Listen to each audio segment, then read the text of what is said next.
Merhaba, hoş geldiniz.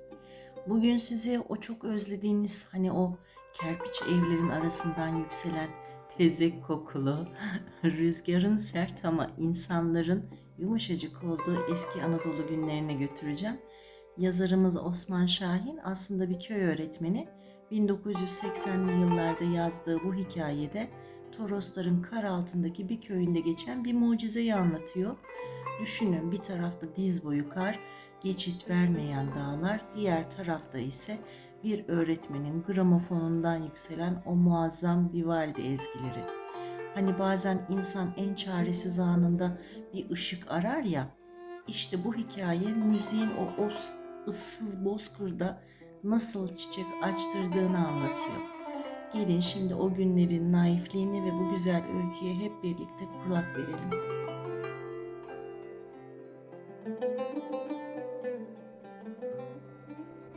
Bozkır'da Vivaldi. Yazan Osman Şahin. Seslendiren Orhun Şemin.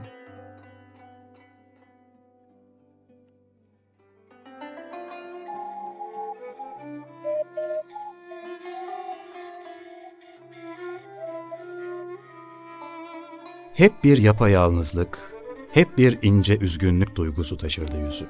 Bedeni doğuştan değil de sonradan emek çekile çekile işlenmiş, son biçimini almış gibi uyumluydu, ince dokunmuştu. Şakakları çıkkın, saçları siyah, gürdü. Bulgur tenli yüzünde çizgileri ince, gizemli, erkeksi, bir tuhaftı. Ağzı sapı büyük bir ustalıkla oyulmuş, işlenmiş ince çömlekler örneği. Her gün aramızda olmasına karşın, hiç aramızda olmayan, o anı da yaşamayan, kendini biz öğrencilerinden sürekli kaçıran, uzak tutan biriydi o. Bulunduğu ortamlardan hoşnut değilmiş gibi. Hakkı olmayan bir yerde görevlendirilmiş ya da bir takım istekleri vardı da yerine getirilmemiş gibiydi hep. Bir yalnızlık duygusuyla örülmüştü. Dersinde bile bizlerden uzakta yapayalnız, sessiz, dingin bir düşü kurar, yaşar, uzun gece yolculuklarına çıkmış bir yolcu gibi uzaklara bakardı hep. Biz öğrencilerinin kavrayamadığı bir yalnızlık türüydü bu. Yüzü acıları, sevgileri yaşamış, tatmış bir insanın yüzüydü. Derindi, soyluydu. Duyarlı, uzak, apayrı bir anlatımda hep bir ince ezgiyi mırıldanırmış gibi kulaklarıyla sürekli havayı dinler, emerdi. Öbür öğretmenlerimizden çok farklıydı. Müzik öğretmenimizdi. Adı Mustafa Kurtdemir'di. Boyu uzun değil, ortadan az kısaydı. İnce boğumlu parmakları bir orkestra şefinin çubuğu gibi kırılgandı, zarifti. Ayakları da küçücüktü. Yürürken yola bir karaca ürkekliği, bir karaca inceliğiyle basardı. Öğretmenden çok bir müzisyene benzetirdik onu. Yüzüne ne zaman bakacak olsak, saygıyla karışık, gizemli bir güven duygusu kaplardı içimizi. Sesleri çirkin, güzel diye ayırmazdı hiç. Ona göre çirkin, güzel, kötü sesler yoktu doğada. Yerinde kullanılmayan sesler vardı yalnızca. Müzikhanede ders vereceği, konuşacağı zaman sesini de kaldırmazdı pek.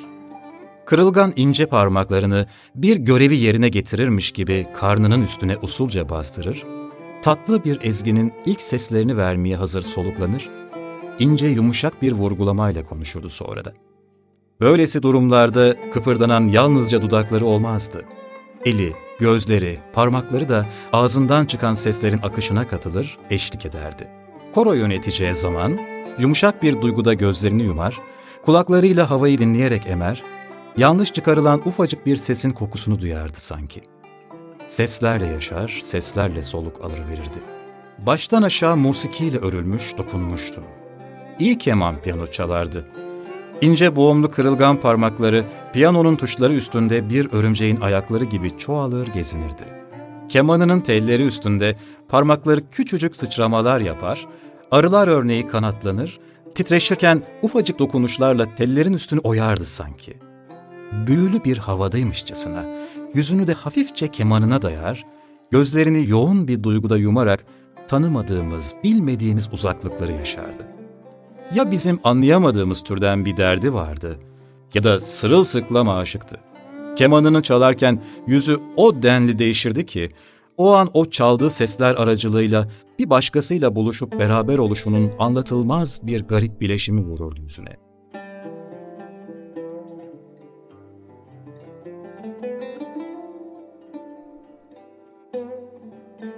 Klasik Batı müziğine düşkündü.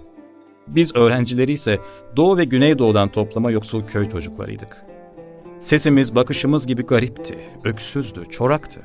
Güneşle damarlanmış yüzlerimiz ufacık birer bozkırdı sanki.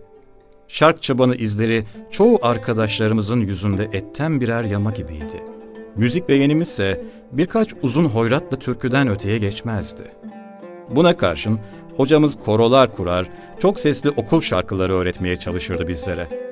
Bazen de plaklar koyar, tanımadığımız, bilmediğimiz parçalar dinletirdi. Brahms'tan, Mozart'tan, Tchaikovsky'den. En çok da Vivaldi'nin mevsimleriyle Johann Strauss'un Mavi Tunası'nı, bir de Beethoven'ın 5. senfonisini dinlerdik. Mavi Tuna'yı dinlerken kendini müziğin ritmine iyice kaptıran hocamız, "İyi kulak verin, saksağın seslerini duyuyor musunuz?" diye sorarak bizleri müziğin havasına katmaya çalışırdı. 5. senfoninin bitiminde de orkestra sazlarının tümünün müziğe katılışını vurgularken coşkuya kapılır, "Dinleyin, bakın sazlar müziği orada bırakmak istemiyorlar, ayağa kalkıyorlar sanki" diyerek müziğin gizemli havasına sokmaya çalışırdı bizleri.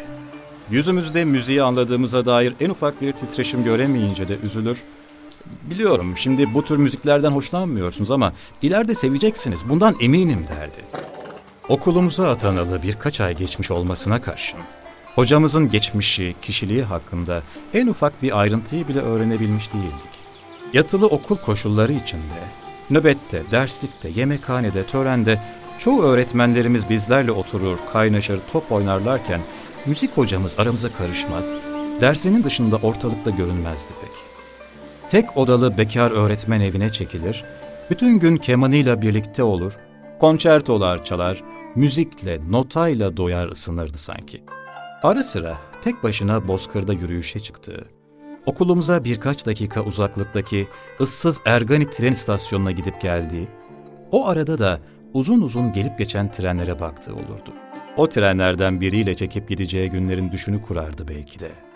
İnce beyaz, düz çizgili siyah kumaştan bir takım elbise giyer, kravat takmazdı hiç. Ceketinin yaka cebinde de hep bir mendil taşırdı. O mendil öyle el yüz silmede kullanılan sıradan bir mendil değildi.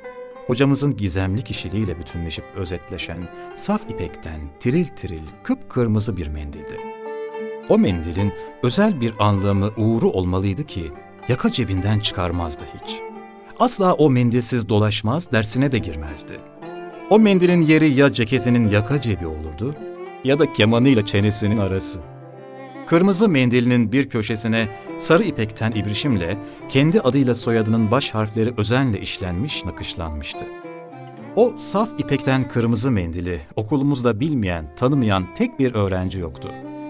Bizler için büyülü, dokunulmaz, küçücük bir efsaneydi o. Biz öğrenciler kendi aramızda o mendil için neler uydurup söylemezdik ki? Bir söylentiye göre hocamızın sevdiği bir kadın vardı. Hocamız aşıktı. Kara sevdaya yakalanmıştı. O mendili de hocamıza sevdiği kadın vermişti zaten. Kemanıyla çenesi arasında o mendili salt bu nedenle koruyor, çaldığı sesler aracılığıyla sevgilisiyle buluşuyor, beraber oluyordu. Hocamızın aramızdaki takma adı Dertli Mustafa'ydı bu yüzden. Bir söylentiye göre de hocamız solcuydu. Mendilinin rengi de bir savaşımı simgeliyordu. Bir başka söylentiye göre de o mendilin aslı beyazdı. Hocamız kara sevda çektiği için onmaz bir ince hastalığa, vereme yakalanmıştı yani. Zayıf, çelimsiz oluşu da bunu kanıtlamıyor muydu? Öğrenmesi, çalması zor bir çalgıydı keman zaten. Dertsiz insanı hazır dertli yapan bir çalgıydı. Hocamız da kemanını elinden hiç düşürmediğine, sabahlara dek keman çalıştığına bakılırsa fazla dert çekiyor, ağzından burnundan kanlar boşanıp akıyordu. Beyaz mendiliyle de boşanan kanlarını siliyor, böylece mendili kıpkırmızı kanı kesiyordu.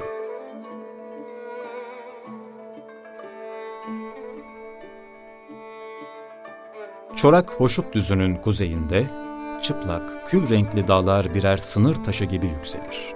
Gelip geçen trenler o dağların altından girer çıkar, yakınımızdaki ıssız Ergani tren istasyonunda su almak için dururdu. Yöremizde gezilip görülecek tek yer istasyondu. Bu yüzden trenlerin gelmesine yakın saatlerde biz öğrenciler topluca istasyona doluşurduk. Tren boyunca bölük bölük gezinir, o arada kimseyi tedirgin etmeden kimi bayan yolculara iç çekerek bakardık. İstasyonun değişmez izleyicileri yalnızca biz öğrenciler olmazdık. Zülküf Baba'yla kızı vardı bir de. Zülküf Baba kör bir dilenciydi. İyi kaval çalardı. Tren boylarını kavalıyla türküleyen biriydi. İri yarı olmasına karşın bir adım önünü göremezdi. Çok da yaşlıydı. Üstüne bastığı toprakların belki de en kocamış kişisiydi. İri yarı, uzun yüksek yüzlü, gür destan sakallıydı. Alnında, yüzünde derin oyulmuş çizgileri, geniş kabuklu yumuk gözleri, kıllı iri kulaklarıyla çay önündeki Asur kabartmalarının içinden çıkmış gelmiş gibiydi. Dizlerine değin sarkan, asıl renginin de ne olduğu belirsizleşmiş kalın abası, yün ve kıl karışımı yamalarla ağırlaşmış şalvarı, sıvaları dökülmüş, akmış eski sur taşlarından farksızdı. Delik deşikti. O giysilerin hangi tür iğne iplikle dikildiğini bile anlamak hayli zordu. Kızını dizinin dibinden ayırmazdı hiç. Görmeyen gözlerinin yerine koymuştu onu. Ufacık, kara kuru kızcağızın kirden, bakımsızlıktan birbirine karışmış, keçeleşmiş saçları mavi nazar boncuklarıyla kaplıydı. Zeytin karası gözleri yağlı, ışıltılı, ürkekti. Utangaç, ezik gözlerle bakardı yolculara hep. Bir eliyle babasının kuşağından tutup çeker, tren boyunca götürürken öbür eliyle de kararmış bakırdan ufacık dilenci tasını tren pencerelerine doğru kaldırır, yolcuların atacağı paraları beklerdi. Babası uzun kamıştan kavalıyla coşkulu yanık havalar çalmaya başlardı o ara. Ergani tren istasyonunun yaz kış değişmeyen tek simgesiydi Zülküf Baba. İstasyona bir tren uğrasın da Zülküf Baba'nın kavalının sesini duymadan geçsin gitsin. Olanaksızdı bu. Kavalına üfleyişi anlaşılmaz, büyülü, bir garipti. İnsanın ötelerine dokunan bir duygudaydı. Kavalının sesi yalnızlık kokar, gurbeti, acıyı, kederi çağrıştırırdı hep. Üflerken boynunu öksüz, dokunaklı bir duruşla sol yanına doğru yıkar, görmeyen gözlerini gören bir insanın duyarlılığıyla yumar, 3-4 karış uzunluğundaki sarı kamıştan kavalına üflediği soluğunu parmak uçlarının altındaki deliklerde eğiterek, soluğuna o deliklerden çıkışlar verdirip yer değiştirerek içe işleyen, sonsuz, demlenmiş bir garip rüzgara dönüştürürdü soluğunu. Parmak uçlarıyla kavalının deliklerine değil de dinleyenin yüreğine dokunurdu sanki. Esen kuraklık rüzgarlarının sesiydi o. Ya da sudan zorla kesilip uzaklaştırılan, sonra da gevretilip kurutulan kamışların ağıdıydı. Eski Sümer ülkesinde kral kızına tutkun olan yoksul Fırat salcısının öyküsüydü belki de. Kral kızına gönül düşüren Fırat salcısı bütün gün nehir üzerinde sal yüzdürerek, eli kulağında uzun aşk ve hasret dolu hoyratlar söyler. Kralın kulağına gider bu. Hoşlanmaz bundan. Salcıyı yakalatarak uçsuz bucaksız Fırat bataklıklarının ortasına attırır. Fokur fokur kaynayan pis kokulu suların içinde her an ölümle cebelleşir salcı. Her türlü börtü böceğin, zehirli yılanın, sivrisineğin ortasında aylarca kurtulmayı dener kendi kendine. Yüreği de nasıl yangındır kral kızına. Gece gündüz onu düşünür, ona yanar sevdalanır. Giymiş tutkunun deli gömleğini bir kere. Çok acı, kahır, sevda çeker. Kendi sesini unutmamak için sesli düşünür, sesli söylenir günlerce.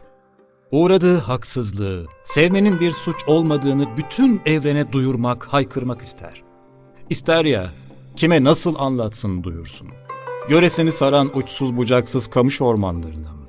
Evet, onları anlatır. Uzun seslenişler, hoyratlar söyleyerek değil, kendi elini kendi içinde yaratarak, uzun ıslıklar çalıp kamış içlerine üfleye üfleye. Her insanın kendi yeli, kendi rüzgarı vardır ve isterse o yeli bir ezgiye, söyleve dönüştürebilir. Üfleyerek demir ocaklarının ateşini tutuşturabilir. Her sözcüğünü birer aleve dönüştürebilir. İsterse ve yürekliyse eğer. Yeller güçlüdür üflemesini kullanmasını bilene. İnsan soyunun kamışa, boruya üfleyişi işte ilkin böyle başlar. Öyle derler. Sudan uzaklaştırılarak kurutulup gevretilen kamışla, seven, haksızlığa uğratılan insanın ortak yazgısıdır bu. Bu yazgı ta Sümer'den beri hep bir ilk insan soluğunda kalmış gibidir ve hep bir ilk insan soluğunun sıcaklığında sürer gelir. Kurutulmuş kamışın insan soluğunda süregelen ikinci yaşamıdır bu belki de. Ondandır insan soluğunun delikli kamış içinde çıktığı sonsuz gezi. Ondandır binlerce yıldan beri sürü başlarında sayısız çoban yalnızlıklarına kavalların eşlik edişi. Suyunu alan trenin kalkma saati gelmiştir o ara. Ateşçi lokomotifini ateşler. Tren buharlar püskürte püskürte ağır ağır yol alırken Zülküf Baba da soluğuyla kavalını ikinci kez ateşlerdi sanki. Hızlanan trenin ritmine uygun, oynak, tiz havalar çalarak bir kez olsun yüzlerini göremediği, yalnızca seslerini duyabildiği yolcularını coşturur, uğurlardı. Yolcular da o ara el sallarlardı ona. Onlar veli nimetiydi onun çünkü. Sanatı adına atıverdikleri birkaç lira, az sonra istasyon büfesinden alınıp yenilecek bir çift taze somunla 2 bardak sıcacık çaya dönüşecekti çünkü.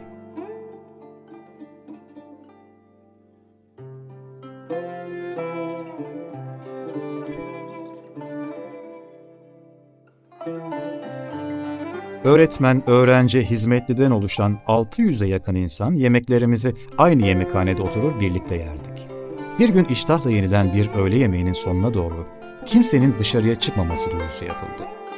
Beklemeye başladık. Öğretmenler masasında bir hareketlenme oldu. Bütün başlar o yana döndü. Mustafa Kurtdemir hocamızın orada ayağa kalktığını, ince zarif adımlarla sahneye doğru yürüdüğünü gördük. Yalnız değildi ama. Zülküf Baba da vardı yanında. İri yarı, kaba saba görünümlü Zülküf Baba'yı elinden tutmuş ağır ağır sahneye çıkarmaya çalışıyordu. Bir an gözlerimize inanamadık, şaşırdık. Okulumuz kurulalı beri hiç kimsenin aklından geçmemişti Zülküf Baba'yı okula çağırıp da ağırlamak. Bunu o yanına yaklaşılmaz, bizlerle konuşmaz, hepimizi küçümser sandığımız hocamız yapıyordu hem de. Bozkır istasyonunun kör dilencisiyle el ele tutuşmuş karşımızdaydı işte. Belli etmesek de Zülküf Baba'yı asıl küçümseyen, onunla aynı yoksul kökenden gelmiş olmamıza karşın bizlerdik aslında. Bu gizli suçumuzun yüzümüze vurulmasından şaşırmış gibiydik. Birden hepimiz alkışlamaya başladık. Saygı dolu, dayanılmaz, müthiş bir alkıştı bu. Ne var ki hocamız bu tür kolay alkışlardan hoşlanmazdı. Büyük bir koroyu yönetiyormuş gibi işaret parmağını ağzına doğru götürüp de sus işareti verince alkışlarımız durdu. Susmak zorunda kaldık. Sahnenin mavi kadifeden perdesinin ortasına sarı sicimlerle DKE, Dicle Köy Enstitüsü harfleri işlenmişti. Zülküf Baba ile hocamız o harflerin altında yan yana durarak bizleri selamladılar. Biri inceliğin, zarifliğin simgesiydi. Öbürü ise Güneydoğu'nun kavurucu sıcaklarına karşı durabilmek için sularını içinde taşıyan dev kaktüsler gibi iri yarıydı. Bu iki insanı değil karşımızda el ele tutuşmuş yan yana görmeyi, bunun düşüncesini bile aklımızdan geçiremezdik. Hocamız ağır ağır öne çıktı. Bir görevi yerine getirirmiş gibi ellerini karnının üstüne usulca bastırdı. Konuşacağı zaman hep öyle yapardı. Zülküf Baba'yı tanıtmama gerek yok sanırım diye başladı söze.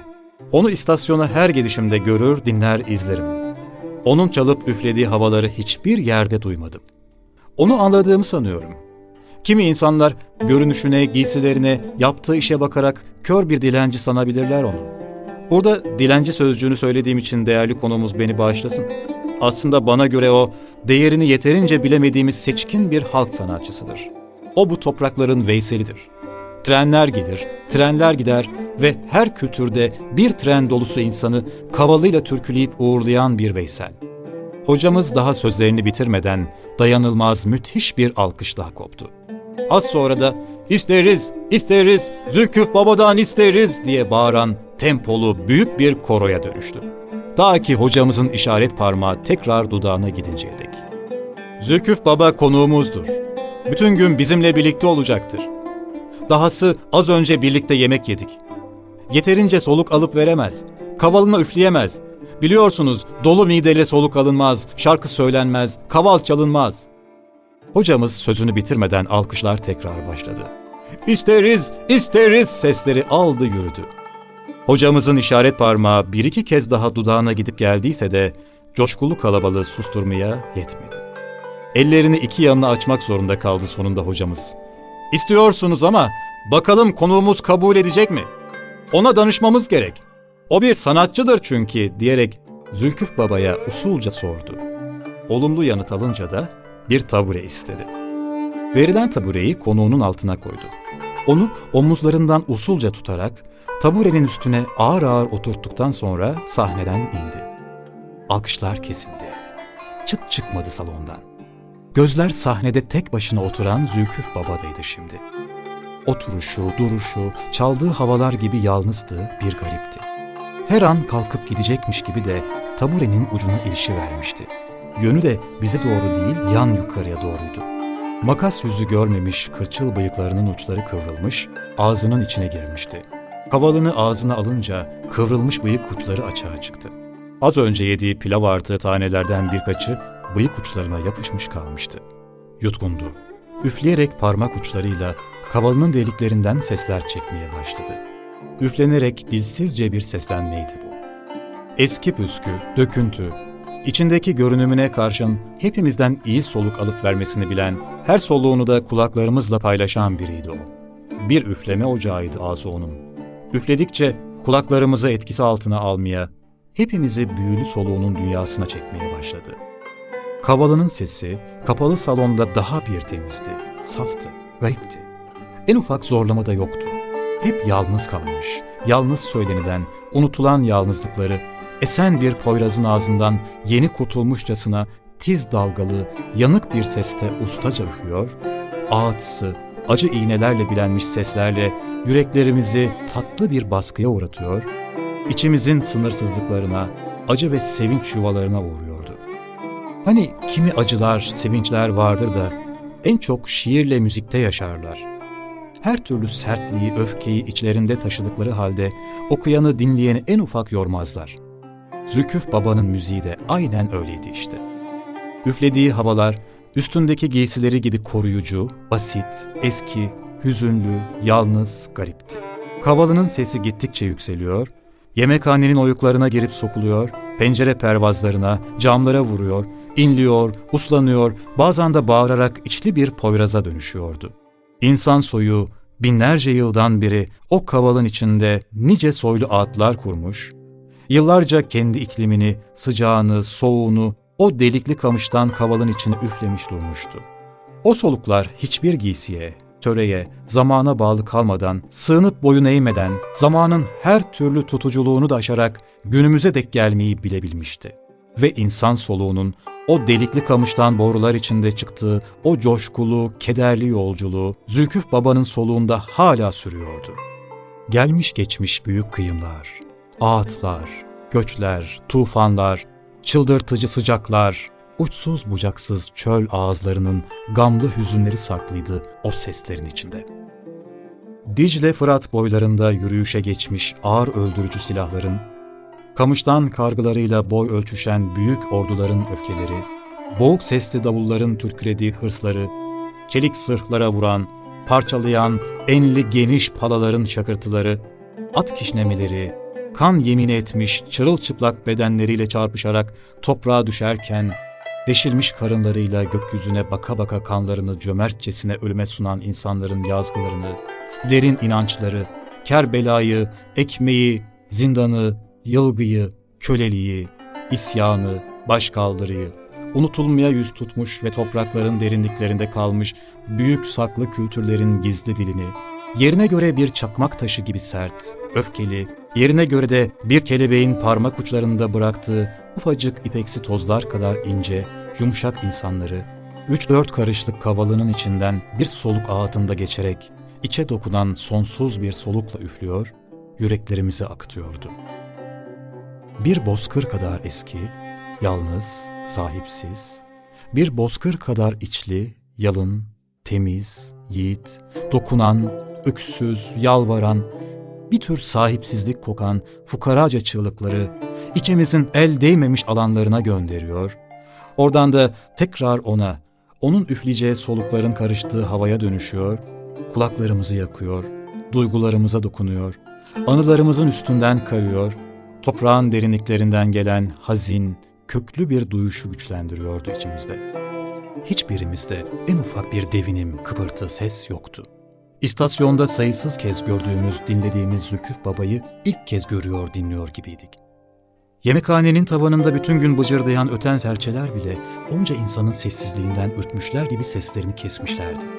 Neden sonra Zülküf Baba'nın soluğu durdu, kavalı sustu.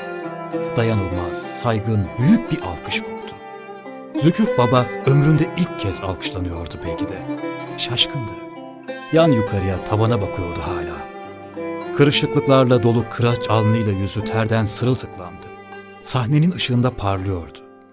Alkışlar salonu inletirken hocamız yerinden kalktı, bir karaca inceliğiyle sahneye çıktı tekrar. İnce yüzü o denli mutlu ve güzeldi ki, saf ipekten tiril tiril kırmızı mendili yaka cebinden aldı. Zülküf Baba'nın yüzünün ışıyan teriyle bıyık uçlarında sallanan pilav artığı taneleri usul usul siliverdi.